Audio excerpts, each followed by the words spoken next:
श्रीमद् भगवद गीता के पास आपके हर प्रश्न का उत्तर है। चाहे आपकी कोई भी परेशानी हो, कोई भी इच्छा हो, श्रीमद् भगवद गीता आपके हर प्रश्न का उत्तर देती है, आपकी हर समस्या का हल देती है। चाहे वो परेशानी आपके मन की हो या धन की हो या आपके शरीर की हो या आपके रिश्तों की हो, आपको अपनी हर समस्या का उत्तर श्रीमद् भगवद गीता में जरूर मिलेगा। आज हम उसी श्रीमद् भगवद गीता के ऐसे 11 अनमोल उपदेश आपको बताएंगे जो आपकी पूरी जिंदगी बदल देंगे। बस आप इन बातों को वीडियो के अंत तक ध्यान से सुनिए। जो भी व्यक्ति इस वीडियो को अंत तक सुनेगा, उसे अपनी जिंदगी, उसे अपनी हर परेशानी का हल अवश्य मिलेगा। उसे अपनी जिंदगी में जो कुछ भी चाहिए वो उसे जरूर मिलेगा। श्रीमद् भगवद गीता का सबसे पहला उपदेश यही है कि कोई अगर आपका अपना है या कोई आपसे बड़ा है तो उसका अपने प्रति गलत व्यवहार कभी भी सहन नहीं करना चाहिए। ये गीता का उपदेश हमारी जिंदगी से भी जुड़ा है। हम भी अपने मन की अधिकतर तकलीफों को ये सोचकर जिंदगी भर सहते रहते हैं कि ये तो मेरा अपना है, ये तो मेरा बड़ा है, इसको हम कैसे कुछ कह सकते हैं। हम अगर नहीं सहेंगे, कुछ कह देंगे तो हमारे रिश्ते ही खराब हो जाएंगे, हमारे रिश्ते ही समाप्त हो जाएंगे। पर सोचने की बात यह है कि उस व्यक्ति को आप अपना कैसे मान सकते हैं जो आपकी तकलीफों की वजह हो। अपना तो वो होता है जो हमारी तकलीफों को दूर कर दे। तो गीता का ये उपदेश है कि किसी को भी अपना फायदा मत उठाने दो, किसी को भी खुद पर जुल्म मत करने दो, क्योंकि आप जितना सहेंगे लोग आपको उतना सहने के लिए और मजबूर करेंगे। गीता का पहला अध्याय जिसका नाम अर्जुन विषाद योग और दूसरा अध्याय जिसका नाम सांख्य योग है, उसके आरंभ में अर्जुन ने श्री कृष्ण के आगे अपना दुख प्रकट किया है कि हे केशव, मैं कौरवों से कैसे युद्ध कर सकता हूं, ये सब तो मेरे अपने ही हैं। मैं कैसे भीष्म पितामह और द्रोणाचार्य से युद्ध करूंगा, क्योंकि वो दोनों मेरे पूजनीय हैं। इसलिए इन गुरुजनों को मारने से तो अच्छा है मैं भिक्षा के अन्न को खाकर अपने जीवन का गुजारा करूं। और जिन कौरवों से मैं युद्ध करने जा रहा हूं वो सब धृतराष्ट्र के पुत्र मेरे भाई ही हैं, मेरे अपने ही हैं। इन सबको मारने से अच्छा है कि मैं सन्यासी बन जाऊं। तो श्री कृष्ण ने अर्जुन से कहा कि यहां कौन अपना है और कौन पराया है। जो अधर्म करता है उसके साथ युद्ध करना तुझे मोक्ष और मुक्ति देगा। तू अपने इस मन के मोह को त्याग दे, नहीं तो सारा जग तेरी निंदा ही करेगा, तुझे डरपोक कहेगा। बात अपने पराये की नहीं है, बात धर्म और अधर्म की है, बात सही और गलत की है।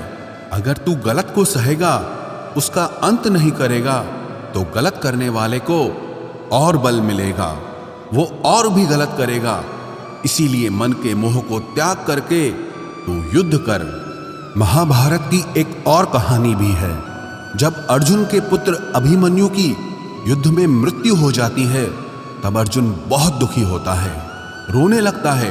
वो श्री कृष्ण से कहने लगा कि मेरा पुत्र अभिमन्यु मर गया है, मैं ये दुख बिल्कुल भी सहन नहीं कर सकता, मैं भी अपने आप को समाप्त कर लूंगा। फिर भगवान श्री कृष्ण उसे आत्माओं के लोक में लेके गए, जहां अभिमन्यु आनंद से बैठा हुआ था, क्योंकि उसने क्षत्रियोचित व्यवहार किया, इसलिए उसे उत्तम पद की प्राप्ति हुई। जब अर्जुन अभिमन्यु के पास रोते रोते पहुंचा, अपने पुत्र को देखकर अर्जुन बहुत प्रसन्न हुआ। उसे गले से लगाकर कहने लगा कि हे पुत्र, तेरे बिना तो मैं जी ही नहीं सकता, मैंने तो अपने जीवन की आशा का ही त्याग कर दिया है। तो अभिमन्यु कहने लगा कि आप कौन हैं? अर्जुन बोला, मैं तेरा पिता हूं, तू मेरा पुत्र है अभिमन्यु। तो अभिमन्यु कहने लगा कि कौन पिता कौन पुत्र, मेरे हजारों जन्म हुए हैं, किसी जन्म में आप मेरे पिता बनते हैं और किसी जन्म में मैं आपका पिता बनता हूं। आत्मा का न कोई माता होता है न कोई पिता होता है। जब अर्जुन ने देखा कि मेरा पुत्र मुझे पहचान भी नहीं रहा तो उसका सारा मोह खत्म हो गया। इसलिए गीता के इस उपदेश को ठीक से समझ लो कि यहां कोई अपना पराया नहीं है। जो बुरे वक्त में, तकलीफ के वक्त में हमारा साथ दे, सिर्फ वही हमारा अपना है, बाकी सब पराए हैं। गीता का दूसरा उपदेश यह है कि जो चला गया है कभी उसका दुख मत करो, और जो आने वाला है उसकी बिल्कुल भी चिंता मत करो। जब महाभारत का युद्ध चल रहा था तब अर्जुन ने श्री कृष्ण से कहा कि अगर यह युद्ध हुआ तो करोड़ों लोग मारे जाएंगे। जो सैनिक और योद्धा इस युद्ध में मारे जाएंगे उनकी स्त्रियों का क्या होगा, समाज कैसे आगे बढ़ेगा, और भी बहुत सी बातें अर्जुन ने विस्तार से कही हैं। तो भगवान श्री कृष्ण ने कहा, अशोच्यानन्व शोचस्त्वम प्रज्ञावादांश्च भाषसे गतासून अगतासूश्च नानुशोचन्ति पंडिताः। श्री कृष्ण बोले, हे अर्जुन, तू बड़ी बड़ी ज्ञानियों जैसी बातें करता है, लेकिन जो सच में ज्ञानी होता है, वो जो लोग मर चुके हैं, जा चुके हैं या एक दिन जाने वाले हैं, उनकी चिंता नहीं करता है, उनका दुख नहीं करता है। तेरे हाथ में कुछ भी नहीं है, तू चाहकर भी कुछ कंट्रोल नहीं कर सकता। जीवन और मरण ये तो प्रकृति की नियति है। इसीलिए जो ज्ञानी होता है वो किसी के मरने पर भी रोता नहीं है। ज्ञानी जन ना ही बीते हुए कल का शोक करते हैं और ना ही आने वाले कल की चिंता करते हैं। इसीलिए जो होने वाला है वो होकर ही रहता है, और जो नहीं होने वाला है वो कभी नहीं होगा। ऐसा निश्चय जिसको समझ में आ जाता है, जिसकी बुद्धि में आ जाता है, उसे कभी कोई चिंता नहीं सताती, कोई दुख नहीं सताता। हमारे सारे दुखों का कारण ही यही है। या तो हम जो वक्त गुजर चुका है उसे सोच सोचकर परेशान होते रहते हैं, या भविष्य की चिंता कर करके खुद को बीमार कर देते हैं, नष्ट कर देते हैं। गीता का ज्ञान हमें यही सिखाता है कि ना तो हम बीता हुआ कल बदल सकते हैं और ना ही आने वाले कल पर कंट्रोल कर सकते हैं। हमारे हाथ में सिर्फ वर्तमान है, सिर्फ आज का ही पल है। हमारा 98% तनाव और चिंताएं भूतकाल और भविष्यकाल के बारे में सोचते रहने से होता है। हम हमेशा उसी में ही जीते रहते हैं, मगर वर्तमान में कभी नहीं जीते, इस पल को कभी नहीं जीते। जब आप वर्तमान का पूरा आनंद लेना सीख जाओगे, तभी आपकी जिंदगी से तनाव कम होगा, चिंताएं खत्म होगी। वर्तमान में जीना एक बहुत बड़ी उपलब्धि है। हमारे हाथ में भी सिर्फ आज का ही पल है। हमें जो भी करना है आज ही करना है। कभी भी ये सोचकर समय को नष्ट नहीं करना चाहिए कि अभी मेरे पास बहुत समय बचा है। एक गुरुजी ने अपने एक शिष्य को पारस का पत्थर दिया। उनका वो शिष्य बहुत आलसी था, हर काम को कल पे टाल देता था। तो गुरुजी ने उससे कहा कि मैं तुझे ये पारस पत्थर दे रहा हूं।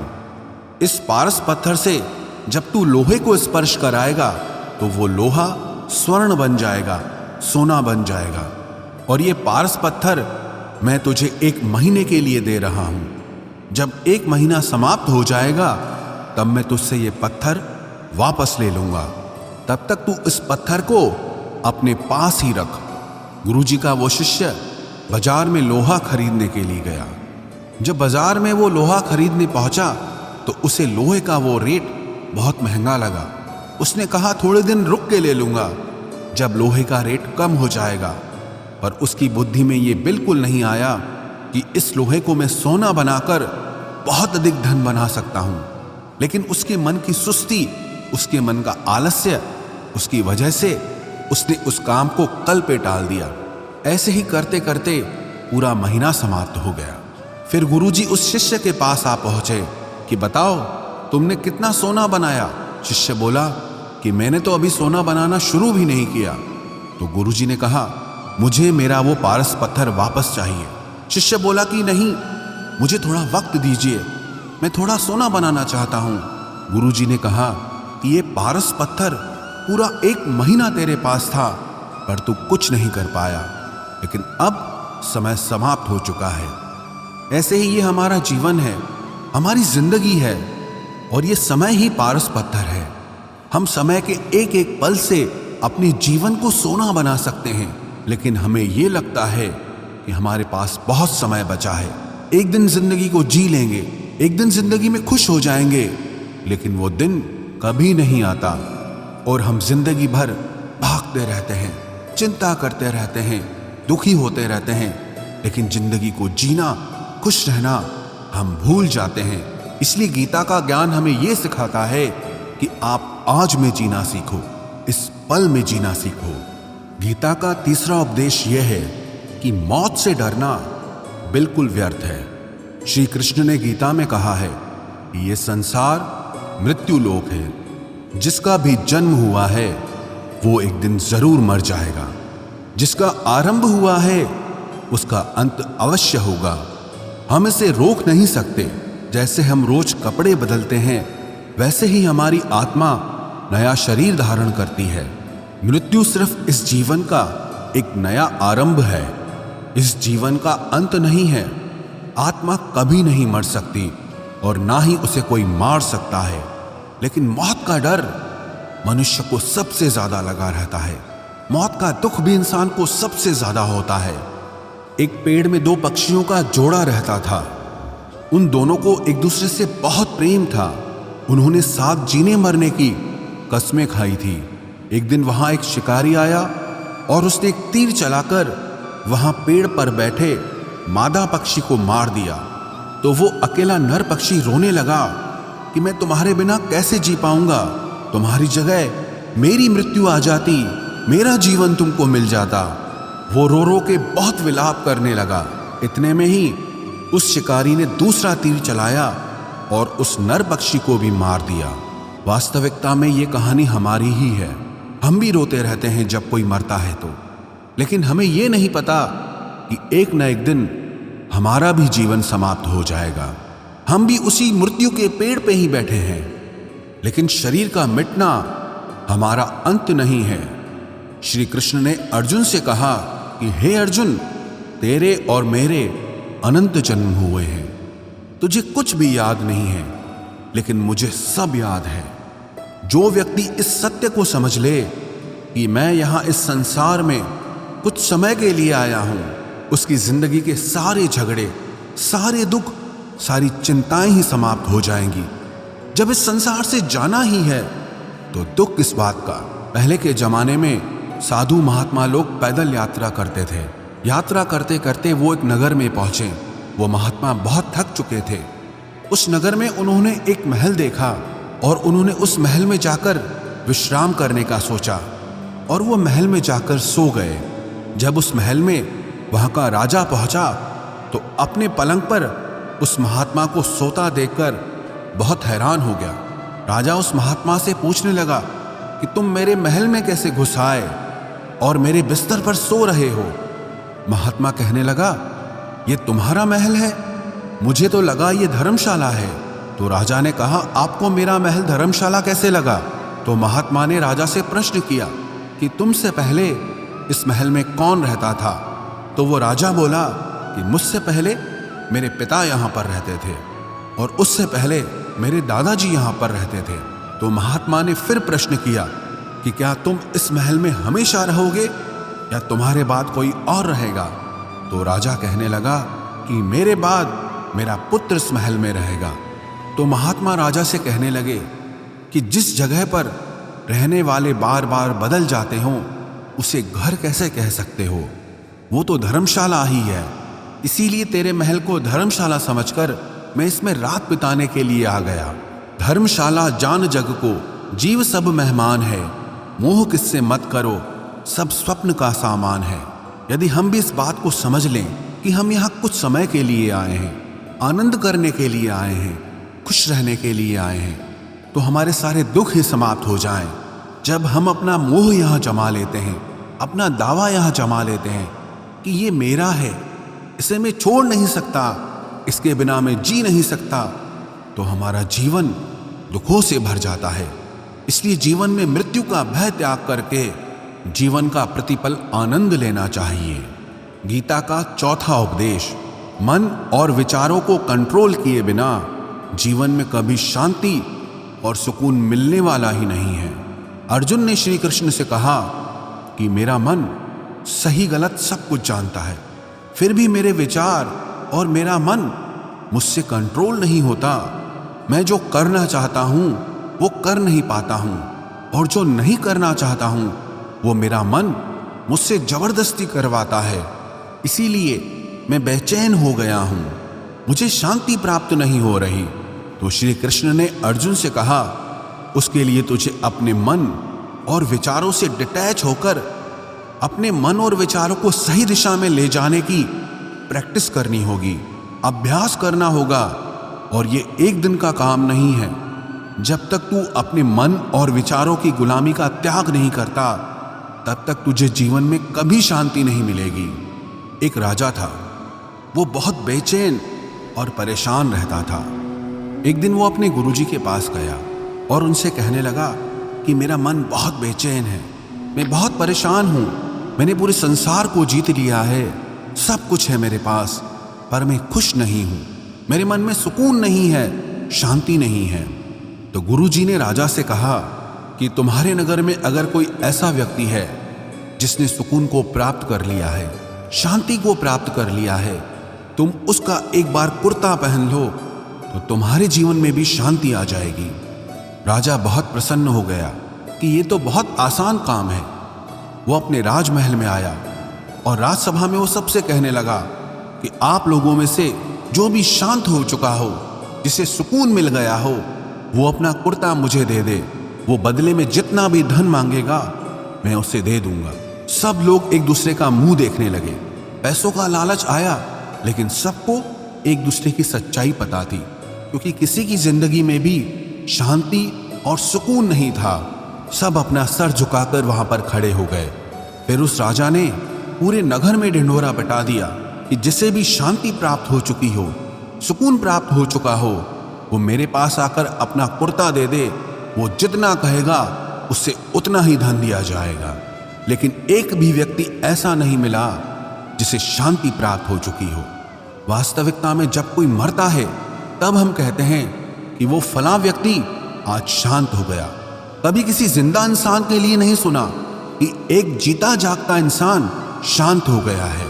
राजा के सैनिक पूरे शहर में ढूंढते रहे, फिर उन्हें पेड़ के नीचे एक महात्मा तपस्या करता दिखा, जिसके चेहरे पे एक शांति थी, सुकून था। वो सैनिक उस महात्मा के पास आकर पूछने लगे कि क्या आपने शांति प्राप्त कर ली है, सुकून प्राप्त कर लिया है? महात्मा ने कहा, मैं पूरी तरह से शांत हूं। तो सैनिक उसे राजा के पास ले आए। राजा ने उस महात्मा से प्रश्न किया कि क्या आपको शांति और सुकून प्राप्त हो चुके हैं? वो महात्मा कहने लगे, महाराज, मैं पूरी तरह से शांत हूं, मुझे कोई चिंता नहीं, मुझे किसी चीज की लालच नहीं, मुझे कोई इच्छा नहीं है। तो राजा भी बहुत प्रसन्न हो गए कि आखिर वो व्यक्ति मिल ही गया जिसे शांति की प्राप्ति हो चुकी है, जिसे सुकून प्राप्त हो चुका है। तो राजा उस महात्मा से कहने लगे कि हे महात्मा, आप कृपया करके अपना कुर्ता मुझे दे दीजिए, बदले में आप जो मांगेंगे मैं आपको दे दूंगा। वो महात्मा कहने लगे कि महाराज, सुकून और शांति तो मुझे मिल चुके हैं, लेकिन क्या करूं, मेरे पास कुर्ता ही नहीं है पहनने के लिए जो मैं आपको दे सकूं। जब राजा ने उस महात्मा की ये बात सुनी कि इस महात्मा के पास कुर्ता भी नहीं है पहनने के लिए, उसके बाद भी ये महात्मा एकदम शांत है, इसके जीवन में सुकून है। मैं सारी जिंदगी धन को जोड़ने में लगा रहा, दुनिया जीतने में लगा रहा, लेकिन मुझे शांति नहीं मिली, सुकून नहीं मिला, क्योंकि शांति और सुकून बाहर की चीज नहीं है, अपने भीतर की चीज है। इसीलिए जब तक कोई व्यक्ति अपने मन और विचारों को कंट्रोल नहीं करता, तब तक उसके जीवन में सुकून और शांति नहीं आती। और गीता का उपदेश हमें यही सिखाता है कि जीवन में शांति चाहिए तो मन को शांत करना सीखो। गीता का 5वां उपदेश यह है कि वासना, क्रोध और लालच सर्वनाश का कारण है, नरक का द्वार है। जिस भी मनुष्य में ये 3 अवगुण होते हैं, वो हमेशा दूसरों को दुख पहुंचाकर अपने ही सुख और स्वार्थ की पूर्ति करता रहता है। किसी भी चीज की हद से ज्यादा वासना करना और क्रोधी स्वभाव होना और मन में लालच होना उसके जीवन के सुख को समाप्त कर देते हैं, उसके सारे रिश्तों में जहर भर देते हैं। इन्हें नर्क का द्वार इसीलिए कहा गया है क्योंकि जिस इंसान में अत्यधिक क्रोध है, लालच है, वासना है, उसका पूरा जीवन जहर से भर जाता है। उसको मरने के बाद नहीं, जीते जी यहीं पर नर्क का दर्शन होता है। गीता का छठा उपदेश यह है कि सब भगवान एक ही हैं, कोई छोटा बड़ा नहीं है। सब एक परब्रह्म परमात्मा के अलग अलग रूप और नाम हैं। श्री कृष्ण ने गीता के 10वें अध्याय विभूति योग में बताया है कि जितने भी जगत के देवी देवता हैं वो सब मेरी ही विभूति है। मैं ही शिव हूं, मैं ही इंद्र हूं, मैं ही यक्षराज कुबेर भी हूं, मैं ही अग्निदेव हूं, देवताओं के गुरु बृहस्पति भी मैं हूं, समुद्र भी मैं ही हूं, अक्षरों में ओम भी मैं ही हूं, काल का महाकाल भी मैं ही हूं, सारे जगत का नाश, उत्पत्ति और पालन करने वाला भी मैं ही हूं। श्री कृष्ण ने अर्जुन से कहा कि मेरी विभूतियों का कोई अंत नहीं है, इसलिए सब भगवान, सब नाम, सब देवता मेरे ही रूप हैं। इसीलिए तू किसी भी देव या ईश्वर में कभी भेद बुद्धि मत करना, कभी किसी को छोटा बड़ा मत समझना। और गीता का उपदेश हमें यह सिखाता है कभी भी किसी दूसरे के इष्ट को छोटा नहीं समझना चाहिए या इस बात पर झगड़े फसाद नहीं करने चाहिए कि कौन बड़ा है और कौन छोटा है। गीता का 7वां उपदेश यह है, सुख की इच्छा ही आखिर में हमारे दुखों का कारण बनती है। श्री कृष्ण ने अर्जुन से कहा कि मनुष्य जितना सुखों की लालसा और इच्छा करता है उतना ही उसकी इंद्रियां सुख भोग में आसक्त हो जाती है, उतना ही इंसान का मन संसार के सुख और आकर्षण का गुलाम बन जाता है। और जितना सुख के पीछे भागेगा उतना ही उसे दुख के अनुभव से भी गुजरना पड़ेगा, क्योंकि ये संसार का नियम ही है। जो चीजें शुरू में मन को बहुत आकर्षित करती हैं बाद में बहुत दुख देती हैं, और जो चीजें शुरू में मुश्किल लगती हैं, कठिन लगती हैं, बाद में हमें बहुत काम आती हैं। गीता का 8वां उपदेश यह है, जो भी मनुष्य दुनिया के सारे सहारे छोड़कर सिर्फ भगवान को ही अपना सहारा मान लेता है, उसकी हर जरूरत वो ईश्वर पूरी करता है, उसकी हर प्रकार से रक्षा वो परमात्मा ही करता है। अनन्याश्चिन्तयो माम ये जनाः पर्युपासते तेषां नित्याभियुक्तानां योगक्षेमं वहाम्यहम्। जो भी व्यक्ति मुझे ही अपना सहारा मानता है उसका योगक्षेम मैं वहन करता हूँ। योगक्षेमं वहाम्यहम् अर्थात जो चीज नहीं मिली है उसकी प्राप्ति कराना उसका नाम योग है, और जो चीज जीवन में मिली हुई है उसकी रक्षा करना उसका नाम क्षेम है। तो श्री कृष्ण कहते हैं जो मुझ पे डिपेंड हो जाते हैं उनको जो चाहिए वो मैं जरूर देता हूँ और उनकी हर प्रकार से मैं रक्षा भी करता हूँ।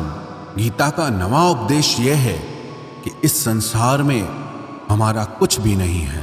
गीता सार में आपने कई बार सुना होगा कि तुम्हारा क्या गया जो तुम रोते हो, तुम क्या लाए थे जो तुमने खो दिया, तुमने क्या पैदा किया जो नष्ट हो गया, तुमने जो लिया यहीं से लिया, जो कुछ भी दिया यहीं पर दिया। जो आज तुम्हारा है कल किसी और का होगा, क्योंकि परिवर्तन इस संसार का नियम है। कल तक जिसके बिना आप जी नहीं सकते थे आज उनसे कोई रिश्ता ही नहीं है, बातचीत तक नहीं है। कहाँ गए वो जीवन भर के सारे रिश्ते, वो सारे मित्र जो साथ जीने मरने की बातें करते थे, आज पता भी नहीं कि वो लोग कहाँ चले गए।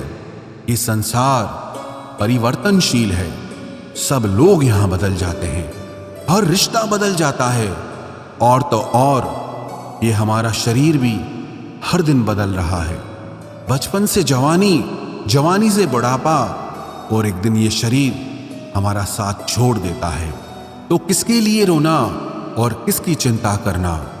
हम सारी जिंदगी चीजों को, रिश्तों को, जिंदगी को बनाने में, सजाने में, संवारने में लगे रहते हैं, लेकिन एक दिन सब कुछ बिखर जाता है। सारी जिंदगी जिस संपत्ति, जिन रिश्तों के लिए हम लड़ते रहते हैं एक दिन सब कुछ छोड़ करके हमें इस दुनिया से जाना पड़ता है। गीता का 10वां उपदेश हमें यह सिखाता है कि किसी से भी हद से ज्यादा मोह कभी मत करना। श्री कृष्ण ने गीता का पूरा ज्ञान ही अर्जुन के मोह को नष्ट करने के लिए कहा है। ये मोह ही है जो इंसान को सबसे ज्यादा रुलाता है। मोह इतना बलवान है कि शेर जैसे इंसान को भी गीदड़ बना देता है। जो अर्जुन युद्ध में देवताओं से भी जीत गया, पर अपने रिश्तेदारों को युद्ध में देखकर उसका हाथ कांपने लगा। वो बोला, हे केशव, मेरे हाथ में धनुष पकड़ने की ताकत भी नहीं बची है, मेरे हाथ कांप रहे हैं, मैं युद्ध नहीं कर पाऊंगा। ये मोह इतना पेनफुल होता है जिसकी पीड़ा ना सह पाने के कारण कई लोग अपनी जिंदगी खत्म कर देते हैं, आत्महत्या तक कर लेते हैं कि उस व्यक्ति के बिना हम जी नहीं पाएंगे। जीवन में किसी से भी हद से ज्यादा मोह करोगे तो जीवन भर पीड़ा का ही सामना करना पड़ेगा। जो व्यक्ति अपने मोह से बाहर नहीं आता, उसका सब कुछ उससे छिन जाता है, उसकी सारी खुशी खत्म हो जाती है। इसीलिए गीता का ज्ञान बार बार यही सिखाता है कि अपने मन के मोह को त्याग करके आप बलवान बनो, बुद्धिमान बनो, सत्य के दर्शन करो कि वास्तविकता क्या है। क्योंकि हमारा मोह हमें हमेशा झूठ ही दिखाता है, झूठ पे ही विश्वास दिलाता है और दिल में झूठी उम्मीदें जगाता है। और ये ही हमारे दुखों का सबसे बड़ा कारण है। हम ही मोह कर लेते हैं, हम ही लोगों से उम्मीदें लगा बैठते हैं, पर वास्तविकता बिल्कुल अलग होती है। लोग वैसे नहीं होते जैसे हम मान लेते हैं, जैसा हम समझ लेते हैं, क्योंकि मोह के कारण हमें सच्चाई नहीं दिख पाती, लोगों का असली चेहरा नहीं दिख पाता। इसीलिए गीता का उपदेश हमें यह सिखाता है कि जीवन में अगर आनंद और प्रसन्नता से रहना है तो किसी में भी हद से ज्यादा मोह कभी मत करना। गीता का 11वां उपदेश ये है कि इस दुनिया में अगर आए हो तो दुख तो मिलेगा ही मिलेगा। दुख से कभी घबराना मत, दुख से कभी डरना मत। श्री कृष्ण ने गीता में कहा है कि ये संसार दुखालयम अशाश्वतम है, अर्थात ये संसार दुखों का घर है। जैसे औषधालय में औषधि मिलती है, पुस्तकालय में पुस्तकें मिलती है, चिकित्सालय में चिकित्सा होती है, वैसे इस संसार को भी श्री कृष्ण ने एक नाम दिया है, दुखालय, जहां पर दुख मिलता हो। दुख तो यहां हर किसी के जीवन में आता ही है, लेकिन अगर दुख आया है तो सुख भी आएगा। इसीलिए दुख से कभी डरना नहीं चाहिए, क्योंकि ये संसार दुखालय भी है और अशाश्वत भी है। अशाश्वत का मतलब ही यही होता है कि यहाँ परमानेंट कुछ भी नहीं है, यहाँ सब कुछ बदल जाता है। दुख सुख में बदल जाता है और सुख दुख में बदल जाता है।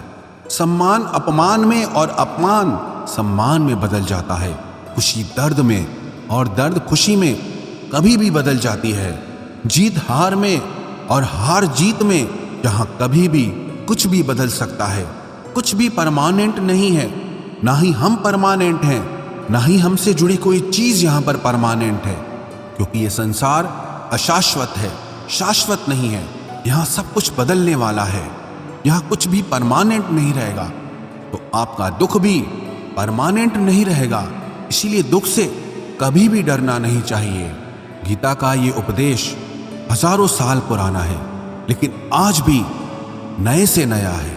पूरे विश्व में गीता को सबसे ज्यादा पढ़ा गया है और सबसे कम समझा गया है। श्रीमद् भगवद गीता के ये उपदेश अगर कोई व्यक्ति ठीक से समझ ले और उसे अपनी जिंदगी में उतार ले तो ये पक्की बात है, वो अपनी जिंदगी में जो चाहे वो हासिल कर सकता है। अपने जीवन की हर समस्या से वो एक पल में बाहर आ सकता है। श्रीमद् भगवद गीता के इस दिव्य उपदेश को हमें बार बार सुनना चाहिए, हर रोज सुनना चाहिए। जब भी जीवन में कोई चिंता या परेशानी आए तो एक बार इस उपदेश को जरूर सुन लेना और मन में ये विश्वास रखना कि गीता का ये उपदेश आपकी जिंदगी की हर परेशानी में आपको राह अवश्य दिखाएगा।